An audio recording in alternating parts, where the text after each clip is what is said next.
इस ज्ञान को देने के लिए परमात्मा स्वयं आते हैं। जब हम यहाँ दुखी देखें उस परमात्मा, क्योंकि जिसके बच्चे बेटा बेटी दुखी हो जाते हैं वो माता पिता चैन से नहीं रह सकते। पार ना बसावे वो अलग बात है, लेकिन रो तो सकते ही हैं। तो इसी प्रकार वो पिता हमारे लिए रो रहा है कि ये कहाँ फंस गए जाके इस नकली के, ये भगवान है, हाहाकार मचा हुआ है, एक वर्ष वर्षा ना कर परम पिता, या मर जा सारे तड़प के। तो पुण्यात्माओं, ऐसे लोक में हम रह रहे हैं और निश्चिंत, क्योंकि हमें पता नहीं कि कोई और स्थान भी है जहाँ हम जा सकते हैं और वहाँ जाने की विधि कौन सी है। तो जब तक हम ये ज्ञान प्राप्त नहीं करेंगे कि कौन भगवान है, कहाँ से हम आए हैं, यहाँ क्यों मर और जन्म रहे हैं, एक सेकंड का कोई किसी को विश्वास नहीं। क्या बिजली गिर जा किसी ऐसे बसे बसाए घर पे, और बाकी के अपने आप को सुरक्षित समझते हैं। तो बाकी जो शेष सुरक्षित समझते हैं उन्होंने अपना क्या प्रोटेक्शन कर रखा है जो उन्होंने नहीं कर रखा था। तो वो प्रोटेक्शन भी दास बताएगा आपको कि कौन सा प्रोटेक्शन करने से आप पर ये घटनाएं नहीं घटेंगी। लेकिन यहां रह जाना भी मूर्खता ही होगी। फिर अब वो समय आ गया है कि हम उस लोक को जा सकते हैं जहां से हम बिछड़े हुए हैं, जहां हमें सब सुविधाएं उपलब्ध हैं, और वो लोक है सनातन परम धाम, यानी सतलोक, सचखंड। वहां जाकर के हम सुखी हो सकते हैं। तो जो प्रसंग चला है कि हम अलग अलग बना दिए इस काल ने, ये अब कलयुग में ही क्यों बनाए, पिछला इतिहास देख लो, कोई अलग मजहब था ही नहीं। जब परमात्मा को पता लग गया कि ये घने दुखी हो गए मेरे बच्चे, अब वो यहाँ इसलिए आना पड़ा क्योंकि यहाँ काल भगवान ने अपने तीनों पुत्रों रजगुण ब्रह्मा, सतगुण विष्णु, तमगुण शिव जी के अंदर एक एक गुण बना के युक्त कर दिए। जैसे मिर्च होती है, मिर्च उस गुण युक्त है, और जब मिर्च का छौंक लगता है रसोई में, किचन में, तो वहां से उसकी निर्गुण यानी निराकार इफेक्ट दूसरे कक्षों में भी होता है, दूसरे कमरों में बैठे हुए सदस्यों को भी होता है, और छींकें आनी शुरू हो जाती हैं। ना चाहते हुए भी, रोकने से भी नहीं रुकती, वो छींकें अपने आप आनी शुरू हो जाती है। इसी प्रकार इस काल भगवान ने अपने तीनों पुत्रों को एक एक गुण युक्त बना दिया। इनकी अलग से राजधानी ऊपर बना रखी है इस ब्रह्मांड में, वहां ये रहते हैं, लेकिन वहां से इनकी जो तरंग है वो हमें यहां आकर प्रभावित रखती है। तो जिस कारण से हम परमात्मा को भूल गए। बच्चा जब तक गर्भ में रहता है वहां इसके ऊपर तीन गुणों का प्रभाव नहीं रहता, और जो ये माँ के शरीर से, पेट से बाहर आता है, आते ये तीनों गुण ऑटोमेटिकली प्रभाव कर देते हैं, अचेत हो जाता है। इसको नए सिरे से समझाया जाता है, तू कौन है, ये तेरा पिता कौन है, तेरी माँ कौन है, तेरा भाई कौन है। इस तरह की पढ़ाई पढ़ा के काम चलाओ, इसको तैयार करते हैं। फिर परमेश्वर आते हैं स्वयं उस तत्व ज्ञान को प्रदान करने के लिए, और हमें ये बताने के लिए कि तुम यहाँ के वासी नहीं हो, तुम यहाँ काल के भयंकर लोक में रह रहे हो। तो पुण्यात्माओं, ये ज्ञान परमात्मा सतयुग से ही बताना शुरू करते हैं, लेकिन सतयुग त्रेता द्वापर में हम परमात्मा के इस ज्ञान की तरफ ध्यान नहीं देते। कारण क्या है, तो वो कारण बाद में बताएंगे। पहले हम जिस प्रसंग पर चले हैं इसको दोबारा लेते हैं। तो परमात्मा ने देखा कि मेरे बच्चे बहुत बुरी तरह दुखी हो रहे हैं। यहाँ रजगुण के प्रभाव से हम, श्री ब्रह्मा जी रजोगुण के कारण हम संतानों उत्पत्ति करते हैं, विवश हैं, जीव के बस की बात नहीं, चाहे कितनी बात बनावे। इसके आगे खुद शंकर भगवान भी फेल हो गए, जो भगवान की संज्ञा में हम लिया करते थे। ये बाई फोर्स सब क्रियाएं हमसे करवा रहा है। फिर एक दूसरे में मोह ममता, भाई बहन, पति पत्नी में, माता पिता के अंदर, संपत्ति में, ये मोह जो उत्पन्न होता है, ये एक ऐसा अनविजिबल रोप है, ये अदृश्य रस्से बांध रखे हमारे, ये जीव के बस का नहीं से दूर हो जावे। इसको सतीथी बोलते हैं। और तमोगुण से अपरिचित हो, जरा सी बात पर झगड़ा हो जा, लट्ठम लट्ठा गोली चल जा, ना जाने कितने आदमी मर जा। और ये संहार करने में की सेवा इसको दे ही रखी अपने पुत्र को, काल भगवान ने शिव को, तमोगुण शिव को। तो पुण्यात्माओं, परमात्मा जब वहां आए, उन्होंने देखा कि मेरे बच्चे बहुत बुरा हाल हो रहा है। और ऊपर से इसने क्या बना रखा है कि इसको एक श्राप लगा हुआ है। किसको? ब्रह्म को। इसने सतलोक में एक गलती की थी। इस दुर्गा को, जिसको देवी कहते हैं, आदि माया भी कहते हैं, इसने बदतमीजी की थी इसके साथ। और इसने, दुर्गा ने काल भगवान के पेट में ये चली गई थी सूक्ष्म रूप बना के। इसने इसके साथ बदतमीजी की थी, इसके साथ बलात्कार करने की कुचेष्टा की थी। और बार बार समझाने से भी नहीं माना था। तो अपनी इज्जत की रक्षा के लिए देवी ने इसके पेट में शरण ली थी और वहाँ से फिर पुकार की थी। एक लंबी कहानी है, सृष्टि रचना में बताएंगे, लेकिन हम आज का सत्संग उद्देश्य कुछ और है, इसलिए इसको लंबी कथा ना बनाएंगे। तो वहाँ इसको श्राप लग गया था। परमात्मा ने उस दुर्गा को इसके पेट से निकाला था और फिर इसने उसको अपनी पत्नी के रूप में स्वीकार किया था। उससे यहाँ ये सब काल की व्यवस्था प्रारंभ हुई। 3 पुत्र उत्पन्न हुए सबसे पहले। इन दोनों के संयोग से, दुर्गा और इस ब्रह्म, काल रूपी ब्रह्म से, रजगुण युक्त ब्रह्मा, सतगुण युक्त विष्णु, तमगुण युक्त शिव। जब हम यहाँ पर दुखी बहुत हो गए, हाहाकार मच गई, इसको एक श्राप लगा हुआ है कि 1 लाख मानव शरीरधारी प्राणियों को नित आहार करेगा और 1.25 लाख की उत्पत्ति प्रतिदिन करेगा। जिस कारण से इसने हम सबको मानव शरीर दिया है अपने खाने के लिए।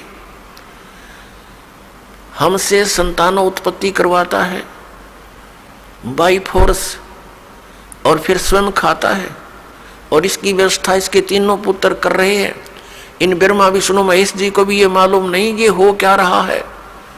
यदि इनको ये विश्वास हो जाए कि तुम्हारे कारण ये सब कुछ ये हो रहा है तो ये भी सरेंडर कर देंगे, लेकिन इनको विश्वास नहीं हो पा रहा। परमात्मा ने आकर भी इनको समझाने की चेष्टा की थी, पर काल के दबाव से इन्होंने स्वीकार नहीं किया था। इसको मानव शरीर धारी प्राणियों के सूक्ष्म शरीर को तपतशिला पर भून कर खाता है। ये उनको, यानी मनुष्य के पूरे जीवन में जो भी ये प्राणी खाता है, पीता है, व्यसन करता है, उसका सूक्ष्म अंश सूक्ष्म शरीर के अंदर लिप्त हो जाता है। फिर वो आसानी से नहीं निकलता वो गंध। उसने एक व्यवस्था बना रखी है, एक तपतशिला बना रखी है, कुकर। उस कुकर में डाल देता है और उनको तब तक उबालता है जब तक उनसे वो गंध ना निकल जा। जीव मरता नहीं, लेकिन वहाँ जब उबालता है बुरी तरह तड़पते हैं, बुरा हाल कर लेते हैं। और उसने टाइम फिक्स कर रखा, उसके बाद फिर वो अपने आप वहाँ से खोल देता है कुकर को, यानी उसकी शब्द शक्ति से वो कुकर खुलता और बंद होता है, यानी वो प्राणी उड़ जाते हैं आकाश में और उनसे निकले हुए गंध को ये आहार करता है। आप देखते हैं किसी भी समाज यानी धर्म को देखिएगा, मनुष्य का जो आहार है वो कितना उत्तम दे रखा है। यहाँ पर गेहूं है, चावल है, घी है, शक्कर है, बूरा है, दूध है, दही है, काजू, किस्मत, सेब, संतरे, मेवा है, फल है, कितने सुंदर। इन सब को त्याग के मांस खाना प्रारंभ कर देता है। इनको सबको त्याग के ये हुक्का बीड़ी बना लिए ठूठे, इनको पीता है। बताइए क्यों पीता है? क्योंकि ये काल मन रूप में सब में विद्वान हो गया और इसने ही ये सब क्रियाएं करवानी है ताकि इसका चटपटा आहार बने और जिससे इसका जो भोजन है वो स्वादिष्ट बन जावे। हमें वह भून कर खाता है, जीव मरता नहीं। अब यहाँ आपके मन में एक शंका उत्पन्न होगी कि भाई इसको श्राप दिया किसने? हमारे पिता ने, परम पिता ने सतपुरुष ने, कबीर देव ने। तो फिर यहाँ भी शंका उत्पन्न होगी, क्योंकि अभी तक ये तत्व ज्ञान आपने सुना नहीं, बाकी जो ज्ञान आपने परंपरागत सुने हैं उनमें आपको कोई डाउट रहा नहीं, चाहे वो कैसे भी हों। और ये नया ज्ञान सुनते हैं तो ढेर सारी शंकाएं मन में उत्पन्न हो जाती हैं, स्वाभाविक है। अब आपके मन में ये आवेगा कि तो फिर भगवान ने इसको श्राप दे ही दिया, वो श्राप ही नहीं देना चाहिए था। पुण्यात्माओं, आप देखते हैं 84 लाख प्रकार की योनियां, कीटाणु, ये जीव जंतु, पशु पक्षी, इसने योनियां बना रखी हैं। यदि परमात्मा इसको ये श्राप नहीं देता तो ये मानव शरीर नहीं देता आपको, और मानव शरीर नहीं देता तो आप कभी भी स्वदेश नहीं जा सकते थे। अब मानव शरीर का इसलिए इसको श्राप देना पड़ा कि ये मनुष्य शरीर पाओगे तो इनको मैं अपने निज घर की जानकारी, खबर पहुंचा सकता हूं, और ये तो दुख पावेंगे क्योंकि इन्हें गलती कर दी, इस नालायक के साथ चले गए, कुत्ते बन के, गधे बन के, सुअर बन के, कैसी दुर्गति हमारी हो रही है। तो पुण्यात्माओं, परमात्मा का जो ये अध्यात्म ज्ञान है ये बिल्कुल सत्य है। इस सत्य में आपको अविश्वास ना होना चाहिए। अविश्वास की जो ना गुंजाइश दास छोड़ेगा नहीं। यदि आप धैर्य पूर्वक इन सत्संगों को, दास के वचनों को, जो गॉड गिवन है, परमात्मा के दिए हुए परम अक्षर ब्रह्म के, सतपुरुष के, वो आपको सुनाता हूँ। ये किसी डूम भाट के गीत दास नहीं सुनाता, उस परमात्मा का दिया हुआ ज्ञान आपके रूबरू और सभी सदग्रंथों से मेल करके आपके समक्ष प्रमाणित करता हूँ। और फिर आपको कुछ दिनों के बाद कति संशय नहीं रहेगी। प्रारंभ में तो संशय होती ही होती है, इन संशयों में ही आप सुनते ही रहिए इस ज्ञान को। इन्हीं से, सुनने से, सत्संग के सुनने से आपके संशय नाश हो जाएंगे, बिल्कुल संशय नहीं रहेगा। तो कहने का भाव ये दास का है कि पहले हमारा कोई मजहब नहीं था, अब ये इतने धर्म बन गए। पहले एक केवल मानव धर्म था, सभी वेदों में वर्णित विधि अनुसार साधनाएं करते थे, जैसा भी उनके गुरु लोग बताते थे। तो उसका कारण कहाँ से प्रारंभ हुआ? जब हम यहाँ महादुखी हुए, किसी का पुत्र मर रहा है, किसी की पुत्री विधवा हो गई है, किसी के माता पिता दोनों ही मर जाते हैं 10-10 वर्ष, 12 वर्ष के बच्चों को छोड़कर, और किसी माता पिता के सामने ही पूरा परिवार नाश को प्राप्त हो जाता है। कहीं पर भूकंप आकर हजारों की संख्या में व्यक्ति मारे जाते हैं, आराम से सो रहे होते हैं, ना जाने के बिजली गिर जाती है, कहीं पर अचानक फ्लड आ जाती है, सब परिवार के सदस्य, कोई इधर मर रहा है, कोई इधर फिर रहा है, कोई कहीं पहुंच गया, और कितने प्यार से हम विश्राम कर रहे होते हैं। तो ऐसे गंदे लोक में आकर हम शेष बचे हुए ये सोचते हैं कि हमारे ऊपर ये आपदाएं नहीं आएंगी। ये भूल है आपकी। आज तो हम रोज मौत को साथ लिए फिरते हैं, सफर हम करते हैं। 90% व्यक्ति आज सफर में रहते हैं, 80% चाहे कोई मोटरसाइकिल पे, चाहे कोई अपने किसी कारण से भी गाड़ी में। तो ये तो मौत साथ चल रही है हमारे पैरेलल। हम ऐसे लोक में रह रहे हैं। परमात्मा को दया आई कि चल इन नालायकों को फिर बता देता हूँ कि आ जाओ वापस यहाँ पर, तुम सदा सुखी हो जाओगे। अपने आत्माओं, जब परमात्मा वहाँ तपतशिला के ऊपर आया, जहाँ ये प्राणियों को भून रहा था, इसका कुकर चल रहा था, वहाँ पर जब वो परमेश्वर हमारे पास आकर खड़े हुए, हमारे पिता, वो इतने समर्थ शक्ति है, इतने शीतल भगवान है, उनको सोम की उपाधि दी जाती है। सोम माने चंद्रमा, चंद्रमा जैसे शीतल, यानी ये तो एक उदाहरण है, लेकिन वो तो बर्फ से भी शीतल है। तो कहने का भाव ये, जब हमारे पास आकर खड़े हुए, जब वो तपतशिला पर जल रहे थे 1 लाख प्राणी, उनमें ऋषि भी थे, मैं ऋषि भी थे, गुरु भी थे, शिष्य भी थे, आम जनता के व्यक्ति भी थे। परमात्मा के वहाँ उपस्थित होते ही उस तपतशिला यानी पत्थर की टुकड़ी को शिला बोलते हैं। एक तई के, बहुत बड़ी तई के समान है। बाकी सूक्ष्म शरीर जो होता है वो ज्यादा बड़ा नहीं होता, अपने अंगूठे के साइज का रह जाता है, आकार ज्यों का त्यों रहता है। जिस भी शरीर से आप निकल कर गए हो, जब तक आपको दूसरे शरीर में नहीं डाल देता, नहीं आपका दूसरा शरीर नहीं मिलता, तब तक आपका वैसा ही शरीर रहेगा, चाहे आप पितर रूप में रहो, चाहे भूत रूप में रहो, या वैसे भटकते रहो कहीं पर, या स्वर्ग आदि में रहोगे। स्वर्ग के अंदर जाने के बाद फिर आपको नए सिरे से शरीर मिलता है, वहाँ अलग से शरीर फिर आपका बहुत लंबा चौड़ा और बड़ा बन जाता है। तो कहने का भाव ये है कि रहेगा आकार मनुष्य का ही। तो जब ये दूसरे शरीर में पशु पक्षी के में चला जाता है, तो फिर उस पशु वाला ही शरीर आपका रहेगा। जब उससे निकल जाएंगे तो नेक्स्ट में प्रवेश होगा तो उस जैसा ही हो जाएगा। फिर मनुष्य शरीर में आएगा तो मनुष्य जैसा ही, मनुष्य के अंदर जो आपका जीव आएगा उससे निकलेगा तो फिर भी वो मनुष्य जैसा ही रहेगा, ऐसा होता है। तो इसको ये बहुत थोड़े ही स्थान पर लाखों की संख्या में बैठ सकते हैं। एक शरीर में जैसे किसी बहन भाई में देखा, प्रेतों की पूरी मंडली की मंडली प्रवेश हो जाती है, वो सूक्ष्म शरीर होता है उनका। एक एक में 20-20, 30-30 प्रवेश हो जाते हैं। ये भूत यानी सूक्ष्म शरीर इतना छोटा ही होता है, ये बड़ा भी हो जाता है और घटता घटता इसको बहुत सूक्ष्म छोटा भी बन सकता है, ऐसा आ जाता है। इस अंगूठे से भी छोटा बन जाता है, यानी इसमें एक ऐसा तत्व है जो सूक्ष्म ही है। अब उसका क्या आपको प्रमाण दें? जैसे जो भक्त इस दास से उपदेशी हैं, परमपिता की यथार्थ भक्ति कर रहे हैं, उनकी आंखों के सामने कुछ भक्ति के लक्षण दिखाई देते हैं, ऐसे सूक्ष्म हैं वो, तार से दिखाई देंगे, कुछ और भी बहुत सी ऐसे नजर आएंगे। वो इतने सूक्ष्म होते हैं, वो आपके भक्ति के परिणाम हैं, लक्षण हैं। आपकी कितनी भक्ति बढ़ गई है वो उसका वो समझ लो पैमाना है। और वो इतना सूक्ष्म है कि आप जैसे बस में बैठे हो या गाड़ी में बैठे हो अपनी कार में और शीशा बंद हो, उस ग्लास से देख रहे हो तो शीशे के बाहर भी दिखेगा आपको, यानी शीशे को भी पार कर जाता है। और अंदर देखोगे तो यहाँ निकट से निकट भी बहुत छोटा भी हो जाता है।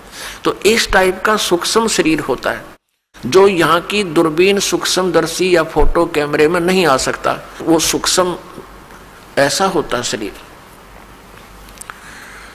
तो पुण्यात्माओं, कई भक्त कई बहन भाई चिंतित हो जाते हैं।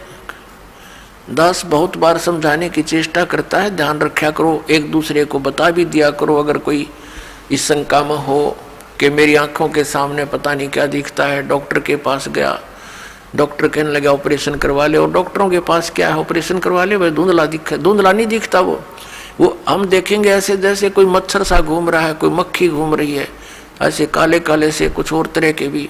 वो तो जैसी जिसकी भक्ति बढ़ती चली जाएगी, वो आपकी भक्ति का पैमाना जैसा अंजन आंजिए चश्मों में दिखंत, जैसी भक्ति करेगा तेरी आंखों के सामने आपको अपनी भक्ति की कमाई दिखने लग जाएगी। ये आपका एक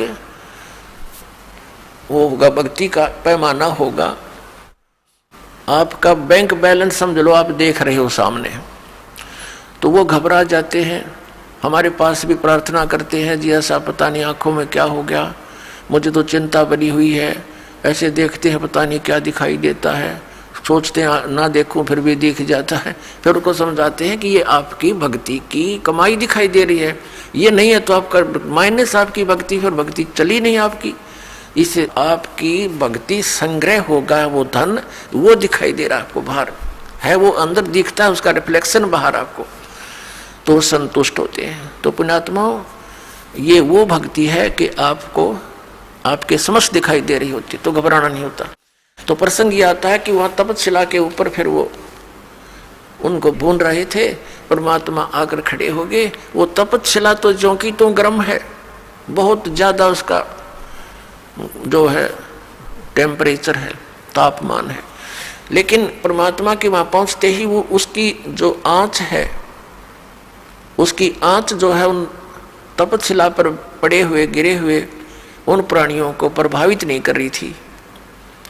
तो जैसे आपके सिर में दर्द होते है तो आपका बोलने भी दिल ना करे, चाहे कितना प्यारा व्यक्ति बैठा हो, और जब वो दर्द ठीक हो जाए खूब बतलाओ घंटों तक, तो ऐसे उनकी वो पीड़ा खत्म होगी तो सब बैठ गए ऐसे, और देखा उन्हें सोचा भगवान आ गया।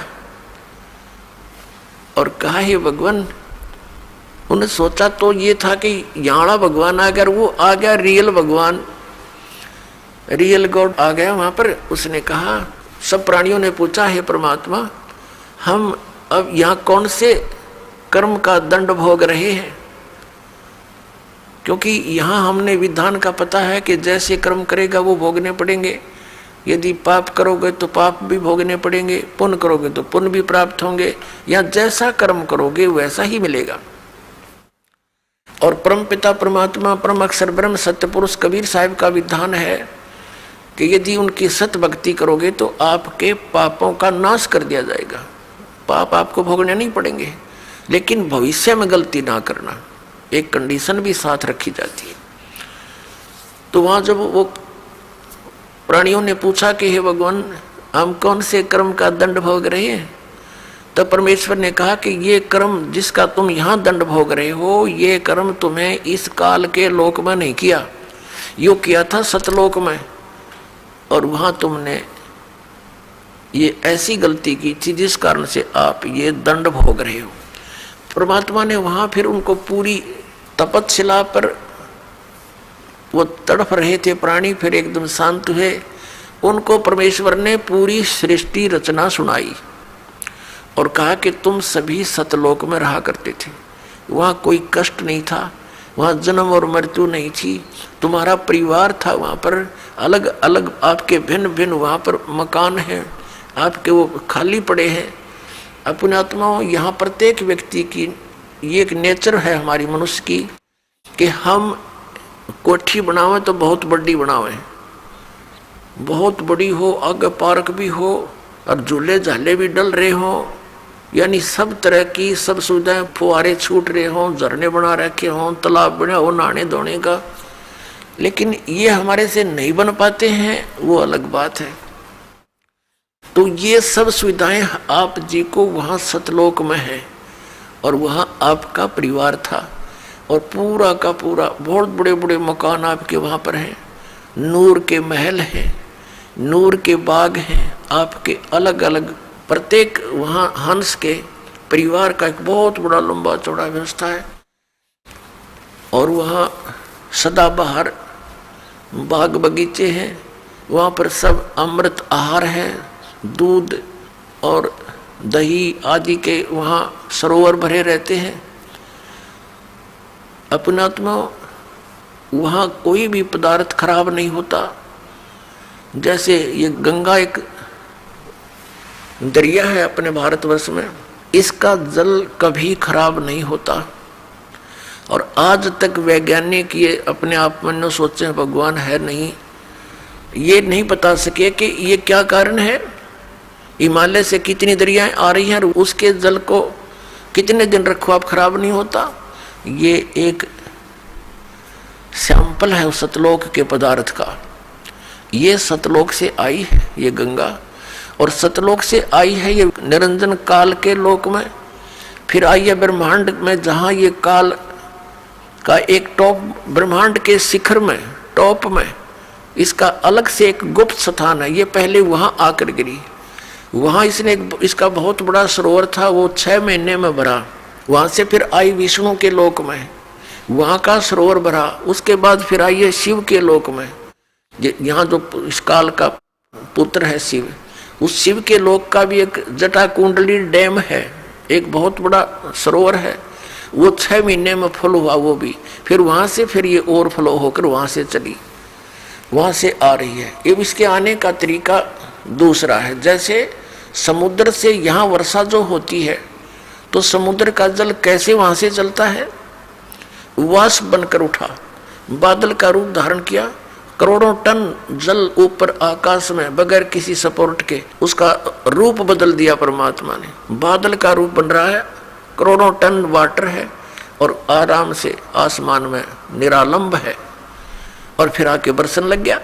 तो ऐसे ही ये वहां से सूक्ष्म रूप से गंगा वहां से शिव के लोक से गिरती है, वाष्प रूप धारण करती है, इसकी वाष्प का एक निर्बाध वे है, वो सीधा आकर के हिमालय के उस स्थान पर आकर बर्फ रूप में बन जाती है, और वहां से मेल्ट होकर के वो कंटिन्यूस नीचे आ रही है। तो ये सैंपल है उस परमात्मा के सतलोक के पदार्थों का। वहां कभी यहाँ भी खराब ना होती से गंदे लोक में, वहां तो बड़ा स्वच्छ सतल है। तब परमात्मा ने सारी सृष्टि रचना बताई कि पुत्रों बच्चों तुमने एक भयंकर भूल करी थी। ये काल भगवान वहां तपस्या कर रहा था तो तुम उस पर आसक्त हो गए। और वो तपस्या कर रहा था कि मुझे अलग स्थान चाहिए। सत्ययुग तप इसने एक किया, उसके प्रतिफल में परमेश्वर सत्य पुरुष ने, कबीर साहिब जी ने इसको 21 ब्रह्मांड प्रदान कर दिए। तप से राज्य प्राप्त होता है। इसने फिर सत्ययुग तप किया। फिर परमात्मा ने पूछा कि तू क्या चाहता है।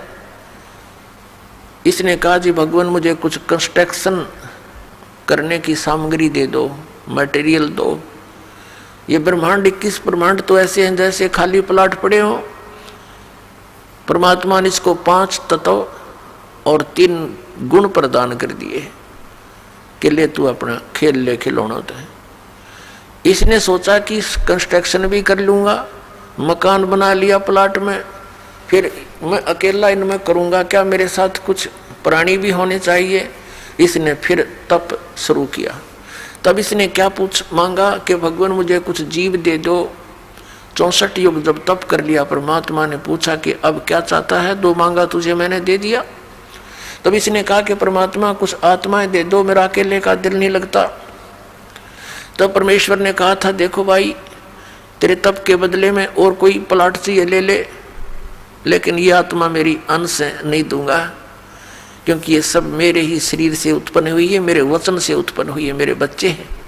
अपने आत्मा जिसका लागे वो जाने। जैसे इन बहनों से पूछ कर देखो, पिता में भी ममता इतनी नहीं बनती बच्चों में जितनी माँ में बनती है। एक बहन को एक बच्चा हुआ, उसके ना हाथ ना पैर ना सिर, एक रसोड़ी सी, और थोड़ी देर तड़फा और खत्म हो गया। उसके लिए भी बुरी तरह रो रही है, टक्कर मार मार के, हाय मेरा बच्चा, हाय मेरा बच्चा। अब इसी प्रकार हम परमात्मा के बॉडी से निकले हैं, उसके वचन से।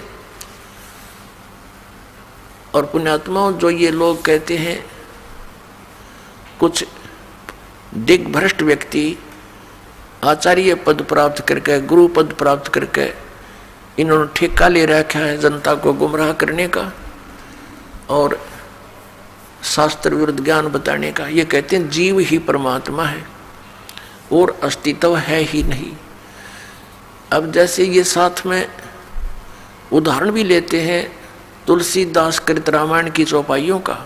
गोस्वामी तुलसीदास जी ने भी कहा है कि ईश्वर अंश जीव अविनाशी। ईश्वर का अंश है ये जीव, लेकिन ये है अविनाशी।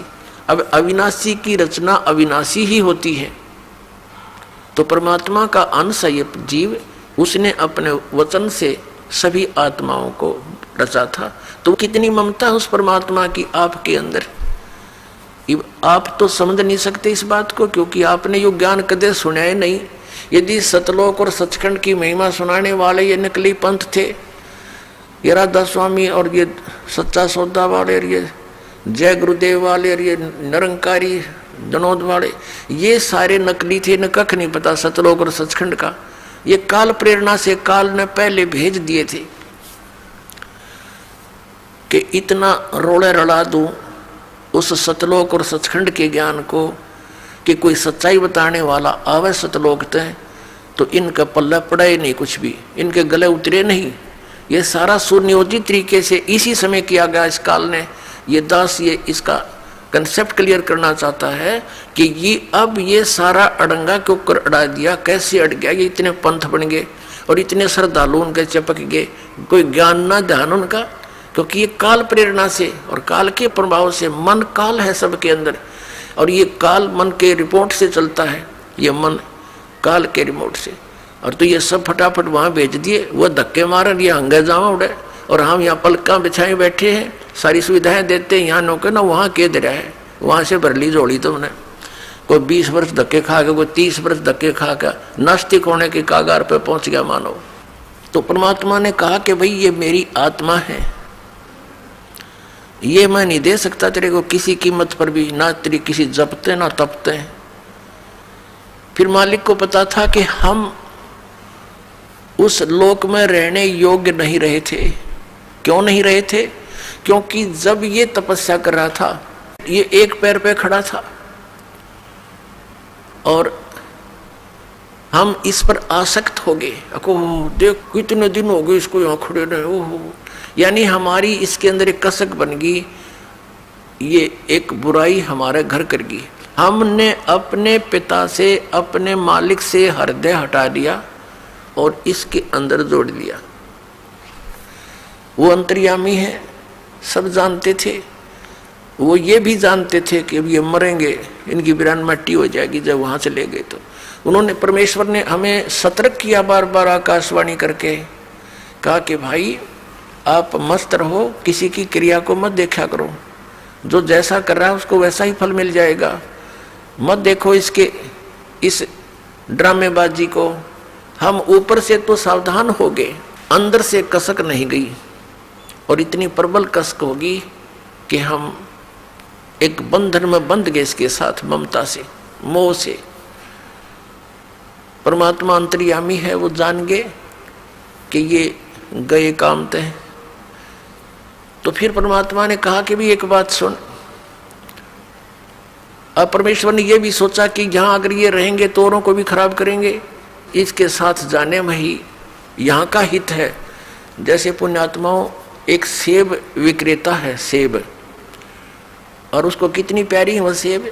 एक सेब मानो 10 रुपए की होती है, और उन टोकरे में सेब के ढेर में एक सेब भी उसको खराब नजर आती है, तुरंत निकाल कर बाहर फेंक देता कूड़े में, कहीं नौरा ने भी फेंक खराब करेगी। वो उसका शत्रु नहीं, लेकिन उसको पता है कि और घना नाश कर देगी या मेरा एक इसके ऊपर चिपक लालच करता रहा तो वो देर नहीं करता, उसको निकाल कर तुरंत बाहर कूड़े में फेंक देता, फिर उसको सूअर खाते हैं। तो परमात्मा के हम कितने प्यारे थे, लेकिन हम उस सेब की तरह खराब हो गए, तो हमारा वहां से निकालना अनिवार्य हो गया था। अब क्या हुआ कि इस काल ने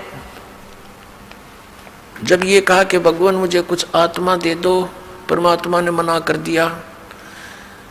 फिर कहा कि देखो एक शर्त पर दे सकता हूं, यदि कोई सब इच्छा से तेरे साथ जाना चाहता है तो मैं भेज दूंगा, वैसे मैं नहीं भेजूंगा।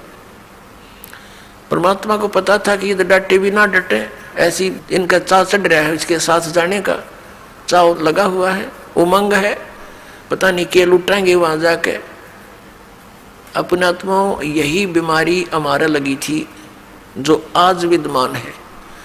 ये जैसे हीरो और हीरोइन, अभिनेता अभिनेत्री अपने पेट के लिए चटक मटक करते हैं सारा दिन हैं, और ये नौजवान बालक इतने आसक्त हो जाते हैं कि वो मेरा फेवरेट हीरो है, वो मेरी फेवरेट हीरोइन है, और लेना एक न देना दो इनका। उनसे क्या मिलेगा उन फेवरेटों से इनको?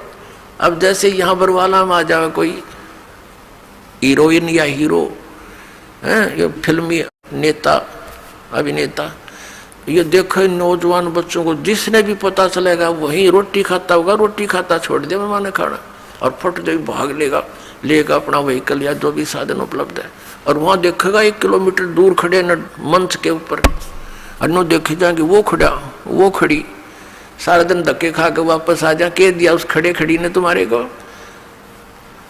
तो ये बीमारी हमारे सतलोक में लगी थी, इसके ऊपर हम आसक्त हो गए, वही एज इट इज आपके हृदय में आज भी वो वासना समाई हुई है। और इस काल ने वहां दुर्गा के साथ अकेली लड़की देखकर इसने उसके साथ बलात्कार करने की चेष्टा की थी, तो ये मन रूप में सब में विद्यमान हो गया। और यही दशा आज सभी प्राणियों की हो रही है कि 90% तो अवश्य से प्रभावित होते हैं। कुछ पुण्य आत्माएं हैं वो अपना बहुत विचार करके अपने मन को रोक लेते हैं, वो अलग बात है। तो कहने का भाव यह कि जो ये बुराइयां हमारे घर की इस काल के कारण, और जो वो ड्रामा हमने देखा उसके कारण हम इतने आसक्त हो गए। अपने आत्माओं, जब काल को कहा भगवान ने कि भाई जा तू इनसे पूछ ले, जो तेरे साथ जाना चाहते हैं सब इच्छा से मैं भेज दूंगा।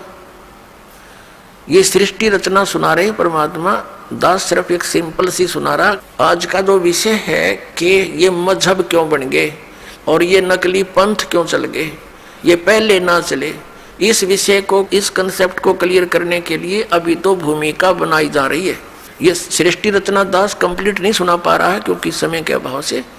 तो अब बात यह है कि वो ये जो काल भगवान है, ब्रह्म सरपुरुष, ये हमारे पास आया और कहा कि पिताजी से मैंने तपस्या करके ऐसे ऐसे 21 ब्रह्मांड लिए हैं और 5 तत्व और 3 गुण प्राप्त कर लिए हैं, इनके द्वारा वहाँ ऐसे बनाऊंगा, ऐसे बनाऊंगा, स्वतंत्र रहा करेंगे वहाँ पर। हम तो पहले ही तैयारी थे, हमने सबने कहा कि देखो हम आपके साथ चलने को तैयार हैं, लेकिन पिताजी की आज्ञा मिल जाए तो चल सकते हैं। तो उसने आकर के परमात्मा से बताया कि हे प्रभु, कुछ आत्माएं मेरे साथ जाने को तैयार हैं, आपकी आज्ञा चाहते हैं। परमेश्वर कहने लगा मेरे साथ चल, मेरे सामने हाँ भरवा दे, मेरे सामने उनकी सहमति करवा दे, तब मैं भेजूंगा। परमात्मा और ये काल, ये ब्रह्म सरपुरुष, ये वहां आया। परमेश्वर ने पूछा भी जो भी इसके साथ जाना चाहते हैं हाथ खड़ा करो, स्वीकृति दो अपनी। अब परमात्मा के सामने सब लज्जित हो गए कि अपने मालिक के सामने कैसे कहें हम इसके साथ जाएंगे, नीचे गर्दन कर ली, सन्नाटा सा छा गया। तो परमेश्वर ने कहा कि देख भाई, तू तो कह रहा था तेरे साथ कुछ जाने को तैयार है, कोई बोल नहीं रहा, क्या तू झूठ बोल रहा था? तो उसी समय एक आत्मा खड़ी हुई और उसने खड़ा होकर कहा कि पिताजी मैं जाना चाहता हूं इसके साथ। अब उसके खड़ा होते फिर हमने सोचा कहीं ये अकेला लूट ले सारा कुछ, हम रह गए पीछे, तो हमने भी दोनों हाथ खड़े कर दिए। हम भी जैसे क्लास में बच्चे होते हैं ना, एक टीचर प्रश्न पूछता है तो डरता डरता पहले 1-2 हाथ खड़ा करा, फिर सोचे कदे हमने पिटाई हो जा, हम भी करते, किसी ने कुछ नहीं आता वो भी हाथ खड़ा कर दिया करें। तो ऐसी दशा होगी हमारी। परमेश्वर ने कहा भी ठीक है, जो भी तेरे साथ जाने की इच्छा रखते हैं इन सब के नंबर मेरे पास हैं, आप जाओ अपने ब्रह्मांड में। ये 21 ब्रह्मांड पहले सतलोक के अंदर ही थे। जैसे दिल्ली के प्रधानमंत्री जी अपने पुत्र को कोई प्लाट दे दे बाहरी दिल्ली गांव में, यानी हरियाणा या इधर राजस्थान के बॉर्डर पे, ऐसे ये प्लाट वहां दे दिए थे इसको 21 ब्रह्मांड। ये वहां घूम रहे थे खाली। तब परमात्मा ने कहा ठीक है भाई, तू जा अपने प्लाटों में, मैं भेजूंगा इनको, अपने हिसाब से भेजूंगा, ऐसे नहीं, मेरा विधि अलग होगी तेरे साथ भेजने। तो उन सभी आत्माओं को जो वहां पर नर आकार थे, सूक्ष्म बीज रूप बना दिया। परमात्मा जो चाहे सो कर ही। पुण्यात्माओं, अभी तक हम खासकर इस कलयुग के इस थोड़े से दौर में भगवान के अध्यात्म मार्ग से कोसों दूर हो चुके हैं। यदि कोई भगवान की लीला सुनाता है, हमें अटपटी सी लगती है, हम उसको स्वीकार करने को तैयार नहीं होते। हमारे स्वीकार ना करने से भगवान की महिमा या वो लीलाएं झूठी नहीं हो सकती। जैसे जब हम छोटे छोटे थे उस समय क्या देखा करते थे, ऐसे तगड़े तगड़े बूढ़े बुजुर्ग, और उनके विषय में बताया करते थे ये 5 मन 40 किलो का 1 मन होता है, यानी 200 किलोग्राम वजन को सिर पे रखकर, और लकड़ी की सीढ़ियाँ, खड़ी सीढ़ियाँ होती थी, खड़ी लकड़ की, एक तो पौड़ी होती हैं ऐसे, जो वो खड़ी पौड़ी होती थी, और छत पर मिट्टी डालते होते थे, कच्ची मिट्टी छत देते थे नए मकान में। कहते हैं ये 200 किलो वजन को, उसके बड़े बड़े टोकरे होते थे, झाले बोला करते उनको, उसको भरकर इसके सिर पर रख देते थे इनके, और ये ऊपर चढ़ कर और वहां डाल आते थे।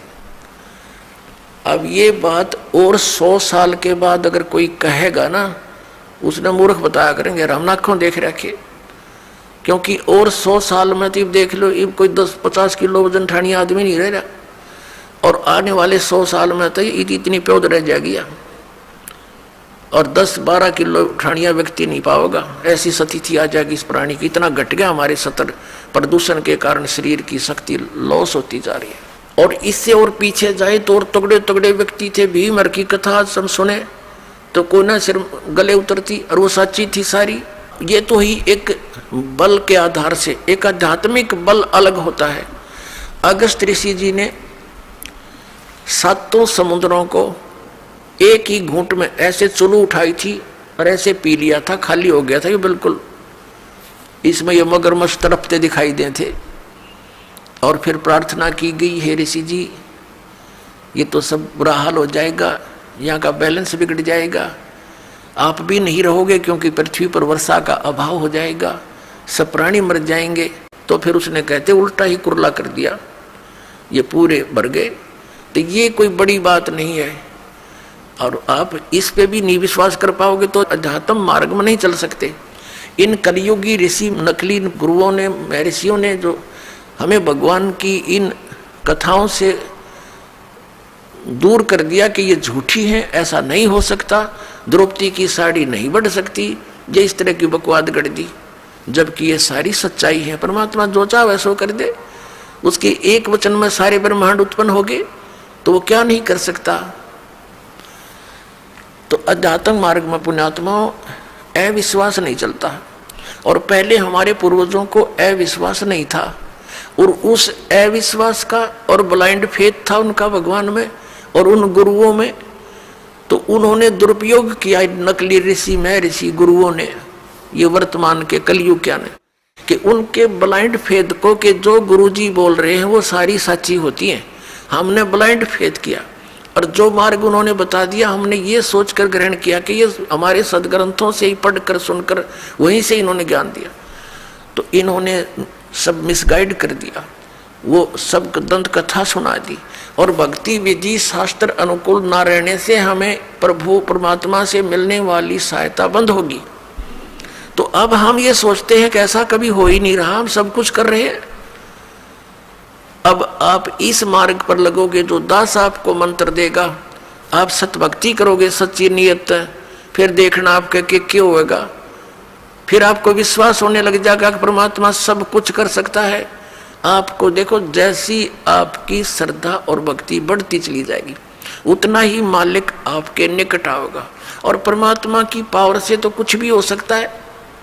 अब जैसे एक जैक होता है, जैक इतना को सब सारा लोहे का जुगाड़ सा, जिसने उसके फंक्शन का ना पता हो और कोई ये कहे कि ये जैक 250-300 क्विंटल यानी 3-4 टन के ट्रक को इंक्लूडिंग उसके वजन, उसके वेट के, और वो इतना ऊंचा उठा दे 1 फुट, तो कैसे जच्चा किसी व्यक्ति का जच्चा, या जिसने उसका फंक्शन का ना पता हो और उसने लगा के देखो 2-4 पे घुमा दे, इतना ऊंचा उठा दे, सारे के सारे ने जैसे बजरी का भरा वो सारा वो ट्रक, और ऊपर उठा दे वो। तो ऐसे परमात्मा की वो वर्ड पावर है, यानी उसकी शब्द शक्ति है, वो सारे ब्रह्मांडों को उठा के छोड़ दिया और उस शब्द शक्ति से चल रहे हैं, घूम रहे हैं, अपनी अपनी क्रिया कर रहे हैं। वो जैक है परमात्मा का, ये समझो। तो इस मार्ग में आप जी को अब पुनः ब्लाइंड फेथ करना पड़ेगा, लेकिन ब्लाइंड फेथ करने से पहले आपने इस मार्ग को जैसे दूध का जला हुआ फूंक मारता है लस्सी को, ऐसे ग्रहण करना।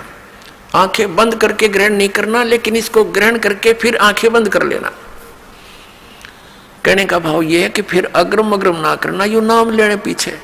इस दीक्षा लेने से पहले आप खूब ट्राई करो और खूब परीक्षण करो, सब जो दास बताता उसका प्रमाण देखो, और फिर आंखें बंद करके उपदेश ले लो, और फिर आंखें ही बंद रखना, यानी ब्लाइंड फेथ करना, पूर्ण विश्वास करना दास के एक एक शब्द पर, फिर आपकी भक्ति चलेगी। अब तो आप आते हो दूध के जले हुए, और फिर यहां फूंक मारते हो लस्सी को भी, कोई बात नहीं, उस दिन के अंदर आपको अपने आप डिफरेंशिएट का पता लग जाएगा।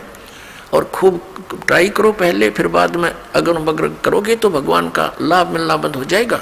दीक्षा लेने के बाद यदि आप दास के वचनों में अविश्वास करते हो, आपका नाम नहीं रहेगा।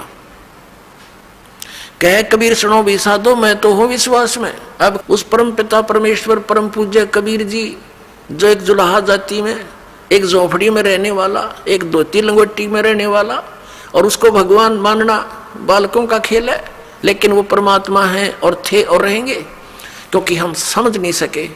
अब उसको कोई परमात्मा मान सकता है? जब दास ने प्रारंभ में कहना शुरू किया तो लोग मजाक किया करते थे कि देख यो भी दानक हो गया। अरे भले हुए क्यों, हम तो लेट हो गए, दानक कौन में, हमने तो पहले होना चाहिए था जब पता लग जाता था। कहने का भाव ये था कि दानक का अर्थ है कबीर पंथी।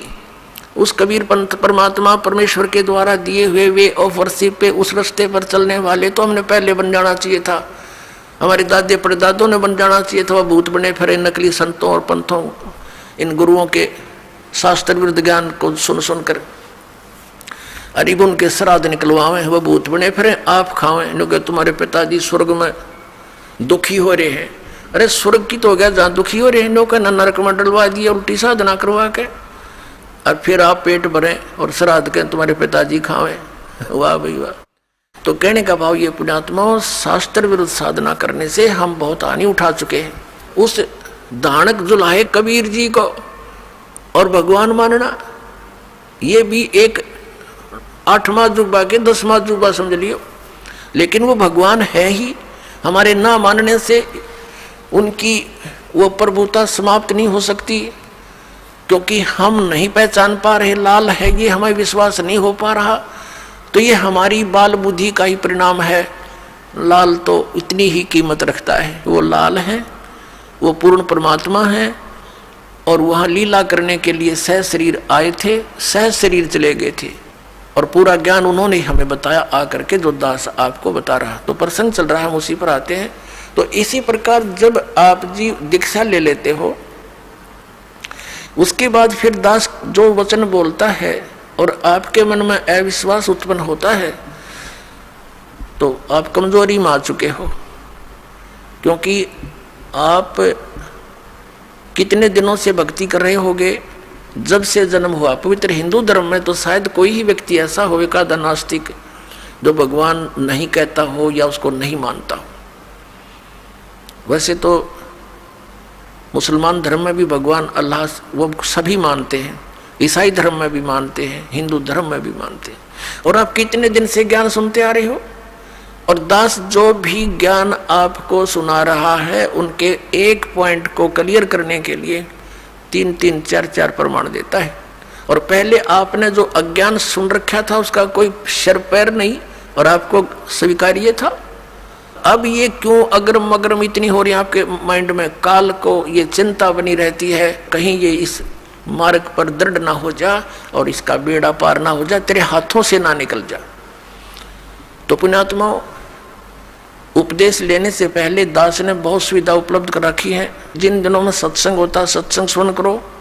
फिर परमात्मा ने दया बख्श रखी है, एक पवित्र टीवी चैनल पर उसने साधना के ऊपर शाम को 8 बजे सत्संग आता है, वहाँ सुनते रहो।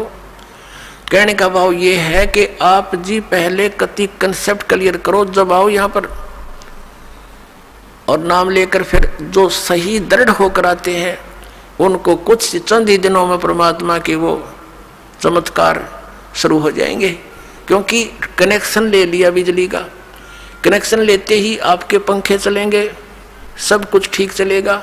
यदि कनेक्शन लूज हो गया, ना पंखा चलेगा ना कोई और सुविधा उस पावर से होगी, जो पावर सत्र का काम है तो पावर से ही होगा। तो इस प्रकार आपका अगर कनेक्शन लूज रह गया, यानी आपका नाम खंडित हो गया, तो मालिक की पावर आपके घर पर या आपकी बॉडी में काम नहीं करेगी। इसके लिए परमात्मा ने बताया है कि अनंत कोटि बाजी जहां अमन रचे सकल ब्रह्मांड ही, कहे कबीर मैं क्या करूं ये काल करे जीव खंड। कि मैं इतना समर्थ हूं, परमेश्वर कबीर जी कहते हैं अनंत कोट बाजी जहां मैंने रचे सकल ब्रह्मांड।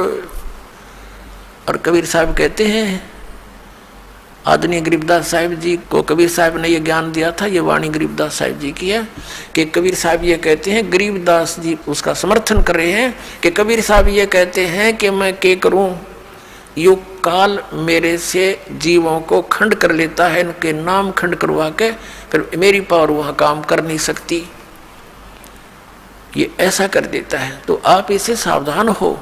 दीक्षा लेने में देरी हो जावे कोई दिक्कत नहीं, लेकिन लेने के बाद फिर ये समझ लेना हमें भगवान मिल गया, और फिर गुरु जी को परमात्मा के तुल्य मानना पड़ेगा, तब आपकी प्रॉब्लम सोल्व होएगी। भले ही पुण्यात्मा गुरु भगवान नहीं है, ये दास क्योंकि मालिक आए थे वो तो भगवान थे ही, वो भी गुरु थे, हमने उनको भी भगवान नहीं माना, लेकिन इस दास को आपने भगवान मान कर ट्रीट करना पड़ेगा, तब आपको सफलता मिलेगी। जैसे गणित के अंदर एक प्रश्न आता है ब्याज का, ऋण का। उस ऋण के अंदर क्या होता है कि हमने मूल धन खोजना होता है, बच्चों ने मूल धन प्राप्त करना होता है, वो प्रश्न ऐसा होता है। तो उसके अंदर मानना पड़ता है, मान लीजिए मूल धन 100 रुपये, वो मूल धन 100 रुपये होता नहीं, वो तो करोड़ों की संख्या में होता है, लेकिन वो करोड़ों की संख्या की राशि वाला मूलधन हमें तभी उपलब्ध होगा जब हम 100 रुपये को मूलधन मान लेंगे। अब समझदार को संकेत बतेरा, भले ये दास भगवान नहीं है, लेकिन उस मूलधन को पाने के लिए, यानी मूल मालिक को पाने के लिए आपने गुरु जी को एज ए गॉड ट्रीट करना पड़ेगा। यूँ समझ ले कि मेरे सामने आज वो परमात्मा आ जाते हैं। इस दास के स्थान पर परमात्मा स्वयं भी आए थे। आज से 600 वर्ष पहले 120 वर्ष तक हमारे डले खाकर चले गए, हमारी गालियां खाकर चले गए, जूते खाकर चले गए, क्योंकि जिस बाप का बेटा शराब पी रहा हो और पिता जाकर उसको कहता महफिल में बेटा आ जा तू ना नाश करे, तो वो झगड़ा कर देता है पिता के साथ, हाथापाई भी कर देता है, तेने मेरी बेइज्जती कर दी, क्योंकि होश में है नहीं, नशे में है। तो हमने यहाँ काल के इस झूठे रंग की भांग पी रखी है। कबीर ये माया अटपटी सब गट आन अड़ी, और